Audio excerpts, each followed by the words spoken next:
Are you getting Vanguard requires secure boot error in Valorant? No worries. Today I will show you 4 easy ways to fix it so you can get back to game fast. And the last matter is so important, so make sure that you watch the video till the end. So let's jump right into it. Alright, so the step number 1 is to right click on your Valorant icon, go to open file location. Now this will bring you to the main game directory where the actual game files were located. Now right click on this, real client services.exe, go to properties.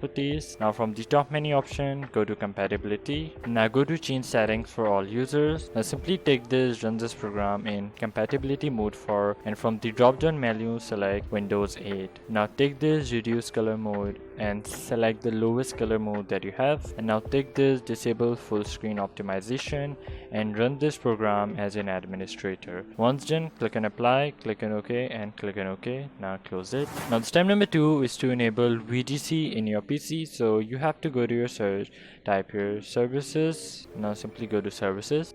Now here you have to scroll down and locate the VGC service here. Now once you find, simply double click on it, and from the startup type simply select automatic. Now click on apply and click on OK. Now step number 3 is to get the latest Windows update. In order to play the game, you must keep your PC up to date. So you have to go to your search, type here Windows update settings, simply click on it. Now it is checking for updates and you have to find the latest Windows update and simply install the updates. Once done, simply close it. Now step number 4 is to enable secure boot manually from the PC. So you have to go to your search, type here device manager, simply click on it. Now once the device manager open, you have to locate security devices. If you not find it, simply go to desktop. Now click on action and simply click on add legacy hardware. Now click on next and take this install the hardware that I manually select from the list. Click on next, and here you have to find security devices. Once you find, click on next and choose this trusted platform module 2.0. Click on next and click on next.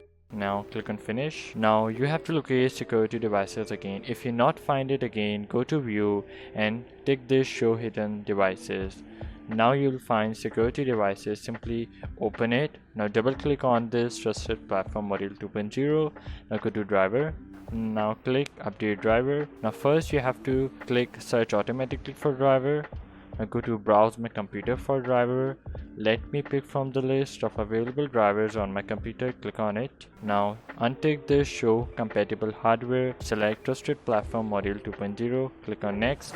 Now the secure boot problem will be fixed in your PC. So guys, I hope you'll find this video helpful. So if you find this video helpful, thumbs up the like button and subscribe for more interesting content. Thank you.